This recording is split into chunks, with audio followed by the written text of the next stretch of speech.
Tuloy po ang daloy ng tulong at serbisyo. Para sa OFW Party List, talagang OFW ang bida. Alam naming na-miss nyo to ang Bida sa Papremyo! Sa OFW Tulong at Serbisyo Center in Action, Bida Highlights of the Week. Itanong mo kay Kong! Na-miss po namin kayong lahat, kaya wag na po natin patagalin pa.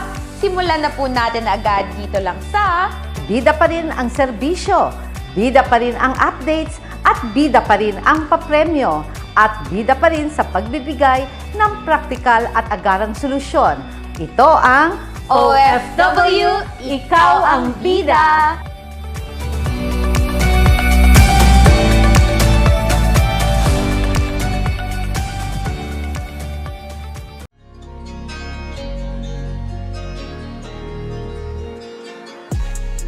Exquisite jewelry collections. Unique and high-quality pieces of rare stones. Diamonds graded by GIA. This is Chantigem Fine Jewelry Collection.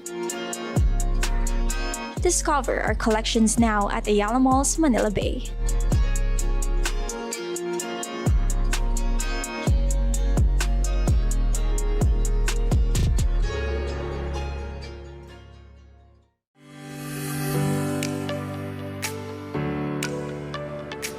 Tuloy po ang daloy ng tulong at serbisyo.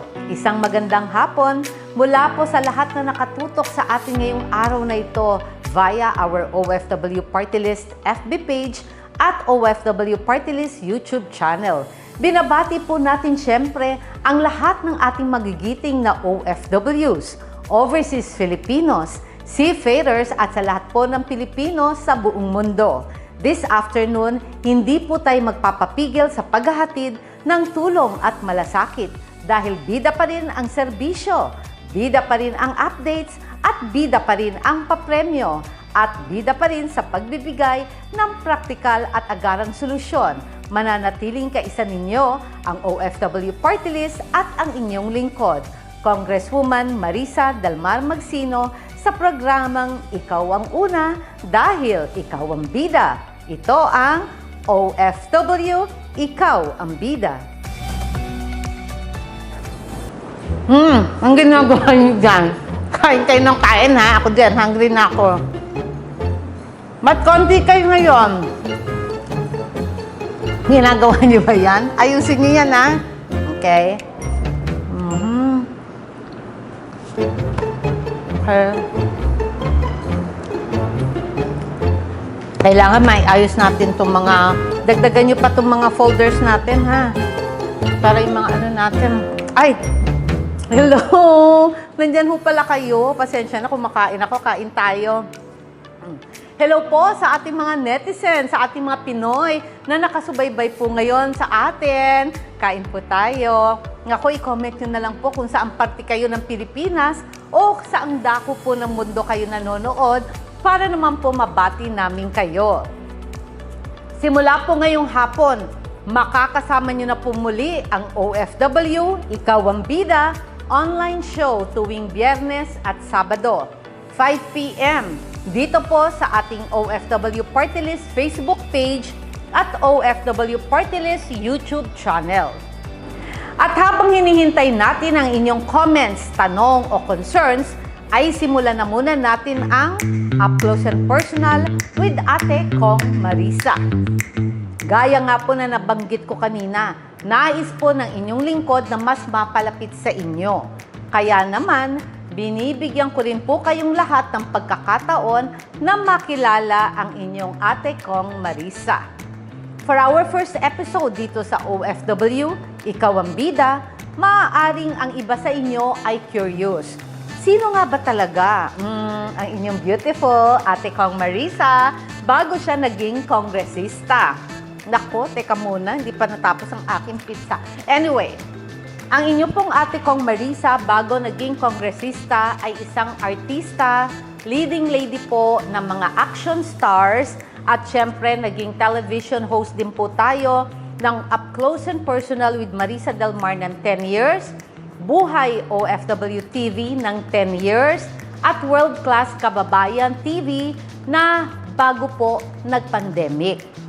Kaya minahal ko na po ang mga OFWs 20 years ago.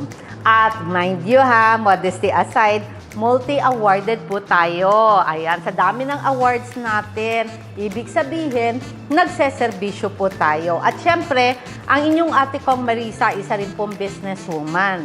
Bago po pumasok sa Kongreso, meron po tayong mga skincare line, meron po tayong wellness center, meron po tayong Chanty Gem Fine Jewelry Collection sa Ayala Mall, Manila Bay, sa second floor na Makapagal, Parañaque. At meron din po tayong wellness center, ang FTV po sa fourth floor ng Ayala Mall, Manila Bay, Makapagal, Parañaque. At meron din po tayong business sa Malaysia, sa Indonesia. Ayan, di ba po? Siyempre, lahat ng pagpapaganda, karir natin yan. Pero kaka-open lang po natin ng Resto Bar and Grill sa Indonesia. Meron din po tayong mga skincare dito sa Malaysia at Indonesia. Ayan, siyempre, konti lang yan. Pero siyempre, ang most important, yung ating pong Millicent Foundation at Buhay OFW Foundation ay tumulong na po 22 years ago sa ating pong mga kababayan, sa ating OFWs, at sa lahat po ng Pilipino sa buong mundo. Wala po tayong pinipili. Kaya yung ginagawa ko po ngayon, ginawa ko na po yun 22 years ago. Kaya sanay na po tayo. Ayan, marami na kayong nalaman sa akin. Sana po ay nag-enjoy kayo sa ating maikling kwentuhan, at kung nabitin kayo, huwag po kayong mag-alala dahil itutuloy natin yan next week. At para mas makilala ninyo ang inyong ate kong Marisa, pwede ninyong i-comment ngayon ang inyong mga katanungan o topic na gusto nyong sagutin ko. Dito lang sa Up Close and Personal, Ate Kong Marisa.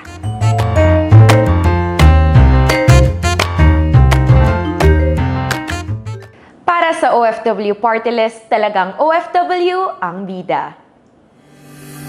Binisita ng ating OFW Party List Representative Ate Kong Marisa Del Mar Magsino ang newly inaugurated OFW Lounge sa Ninoy Aquino International Airport Terminal 1, kung saan nag-donate ang ating mahal na Congresswoman ng 4 na units ng high-grade plasma air purifiers para sa pag-improve ng indoor air quality sa nasabing lounge.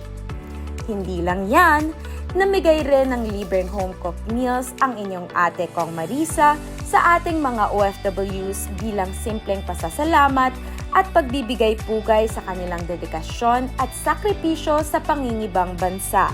Ang inisyatibong ito ni ate kong Marisa ay alinsunod sa kanyang advokasya na maglunsad ng OFW lounges sa lahat ng international airports dito sa Pilipinas. Ito rin ay kanyang binigyang diin noong budget deliberation sa Kongreso noong September 2023. Kaugnay pa nito, nag-file din ang ating mahal na Congresswoman Marisa last September 2023 ng House Resolution 1305 kung saan naging daan ito upang maitayo at opisyal na mabuksan ang ating OFW Lounge sa NAIA Terminal 1 nito lamang January 16, 2024. Ang OFW Lounge na may libreng pagkain at inumin, essential amenities, Wi-Fi connectivity, charging docks, power outlets at paging system na na-enjoy ng ating mga mahal na OFWs, araw-araw ay resulta ng sama-samang pagtutulungan ng inyong OFW Party List, Overseas Workers Welfare Administration, Department of Migrant Workers, Manila International Airport Authority sa ilalim ng Department of Transportation at House Leadership sa ilalim ng pamumuno ni House Speaker Martin Romualdez. Samantala, pinangunahan din ni ate kong Marisa ang turnover ceremony ng 8 air purifiers sa University of the Philippines, Philippine General Hospital. Kasama sa mga dumalong opisyales ng UP-PGH sa seremonya ay sina Director Gerardo Gap Legaspi, Ms. Maxima D. Cumplo, Ms. Marcia Cecilia Punzalan, Ms. Regina Bersosa, Mr. Walter Navaran, Ms. Rhea Anco, Mr. Christian Roy Bangloy, Mr. Richie Dimaap, at Mr. Dennis Bulatao. Ang proyektong ito ay naisakatuparan sa pakikipagtulungan ng inyong OFW Party List sa China Center of International Economic Exchange. But wait, there's more. Sa pakikipagtulungan din sa China Center of International Economic Exchanges, namigay rin ang inyong OFW Party List ng 10 units ng plasma air purifiers sa Philippine Heart Center. Dinaluhan nila Philippine Heart Center Director Dr. Joel M. Abanilla, Commissioner of China Center for International Economic Exchanges, Mr. Zhang Gangfu, Chairman of the Asia Pacific Billions Hong Kong, Mr. Savio Chan at Councilor G. Linpeng and Ms. Leah Lingpeng ng Embassy of the Philippines Republic of China ang nasabing matagumpay na turnover ceremony. At alam nyo ba mga bida? Kumakailan lamang ay isang makabuluhang talakayan ang naganap sa pagitan ni OFW Party List Representative Ate Kong Marisa Del Mar Magsino at mga leader ng Filipino communities sa Japan. Pinag-usapan sa nasabing dialogo ang mga oportunidad na natatamasa ng ating mga kababayan sa Japan, maging ang mga pangunahing suliranin na kinakaharap nila tulad ng pagiging biktima ng scams, problema sa mga hindi rehistradong manggagawa at taxation sa mga migrant workers sa Japan.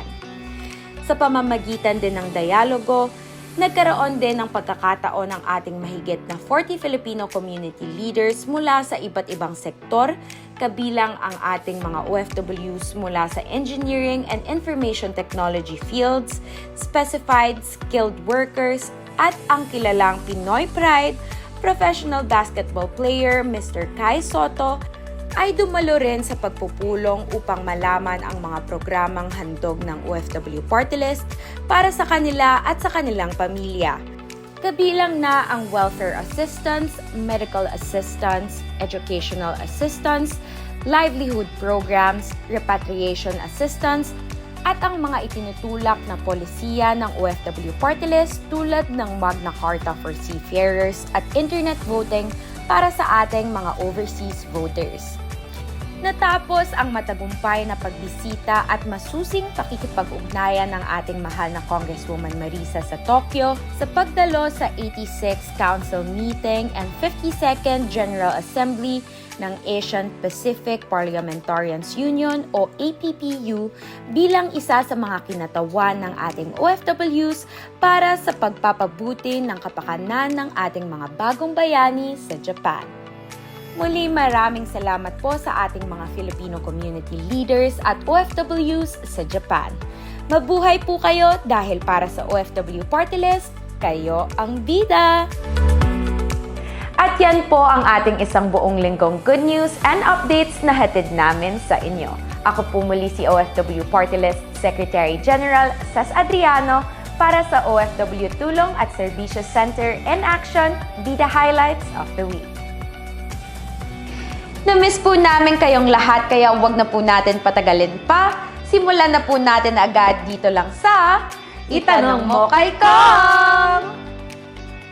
Ready ka na ba, Ma? Ready. Okay, first meron tayong question dito galing kay Mr. Carlito Espinosa. Good day, Kong Marisa. Maraming salamat po. Sa pagsulong ng e-voting sa ngayon po ba, ano ang latest update? May posibilidad po bang mangyari ito sa eleksyon ng 2025? Siyempre, sure na sure yan. Sure na sure. Di ba po author Sure ka na doon? sure. Ay! Principal author! Oh my golly! I'm sorry. Okay. Oh, my gulay. Principal author. So ano daw ang update natin Ah. ngayon?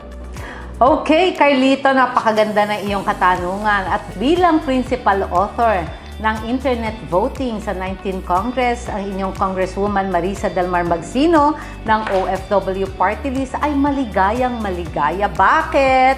Tumatakbo na po. Magkakaroon na po tayo ng depensa para po sa ating internet voting sa May 8 sa plenary session dahil ito po'y naaprubahan na sa committee, naaprubahan na po sa Appropriations Committee.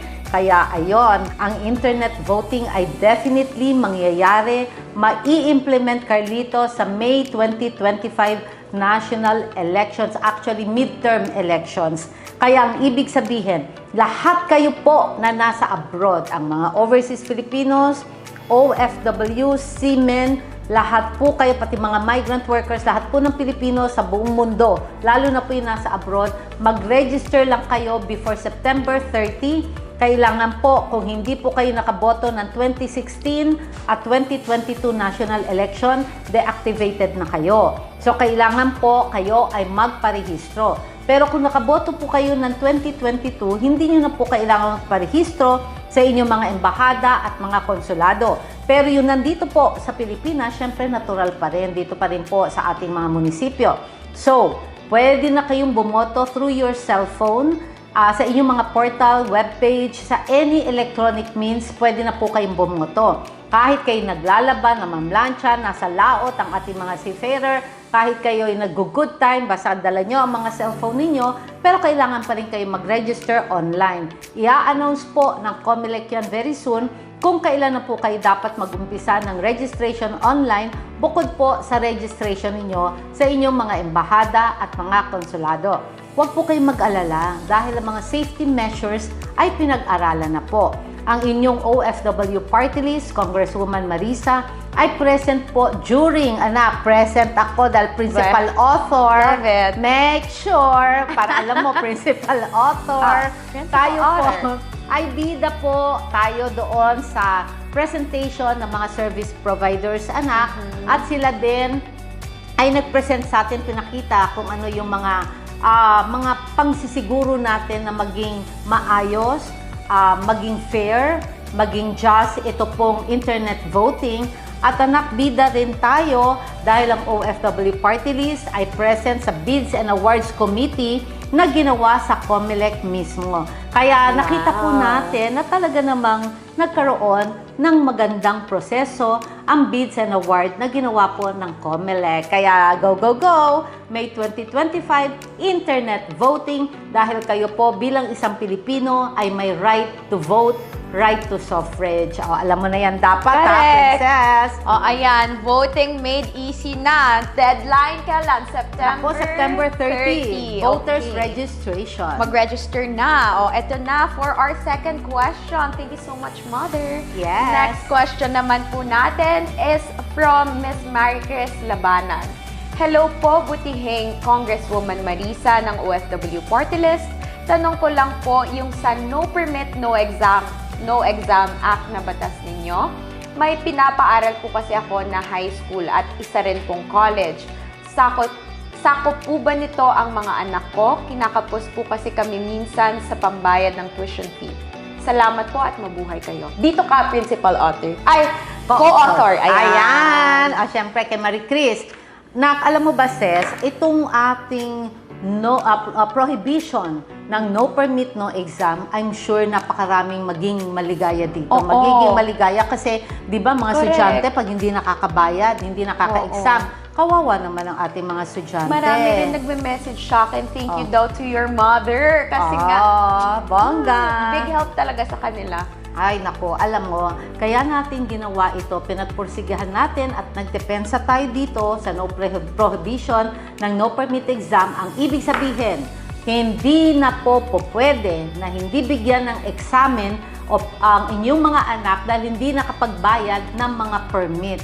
No, no, no. Malapit na po yan. Pag naipasa na po ito finally na maging batas ito, anak, Ses, wala nang problema ang ating mga magulang. Pero, ang gobyerno na ang magbabayad, either gagawin natin ang implementing rules and regulations, yung guidelines na ito, basta tandaan nyo, fully naging batas ito, hindi na pwedeng hindi mag-exam ang lahat ng ating mga estudyante. Tandaan nyo po yan, malapit na. Di ba, Seth? O, diba? Love na love talaga kayo ng ating OFW Party List. Hindi lang talaga OFWs, lahat po tayo is kasali dito. Love po namin kayong lahat. Okay, so we hope na naliwanagan po kayo sa mga sagot ni Mama aka Congresswoman Marisa Del Mar Magsino. Pwede po kayong mag-message sa aming Facebook page at OFW Party List or mag-comment lang po kayo dito sa ating live ng inyong mga tanong o hinaing at susubukan po nating sagutin at bigyan ng agarang solusyon ng ating mahal na Ate Kong Marisa ang inyong mga concerns dito lang sa Itanong Mo Kay Kong. Tanong mo kay ko. Nahuli ako doon. Before we end, syempre, hindi po tayo magbababay nang walang regalong ibibigay sa inyo. Alam naming na-miss nyo to ang Bida sa Papremyo! Kung gusto nyong manalo ng 500 pesos, sagot namin kayo. Basta sagutin nyo lamang ng tama ang ating Bida Questions of the Week na sa ating OFW Tulong at Serbisyo Center in Action Bida Highlights of the Week segment kanina, saang bansa kamakailan bumisita ang inyong Ate Kong Marisa upang personal na kamustahin at kausapin ang ating mga Filipino community leaders patungkol sa kanilang mga suliranin at isyung kinakaharap doon. Kung alam nyo na ang sagot, you know the drill, i-type nyo na agad sa comment section. First 10 na makakasagot ng tama ay ang ating 10 Bida Lucky Winners of the Week na makakatanggap ng 500 pesos each mula sa inyong Ate Kong Marisa at sa OFW Party List. Kaya tutok lang sa susunod na Biyernes at Sabado at abangan kung sino ang mga maswerteng mananalo. See you next Friday and Saturday, 5 p.m. Kasama pa rin po ang inyong nag-iisang OFW Party List Representative Ate Kong Marisa Delmar Magsino at syempre ang aking napakagandang Secretary General ng ating OFW Party List, Ces Adriano, na nagsasabing, OFW, ikaw ang bida! Bye! Bye! Ingat kayong Ingat lahat!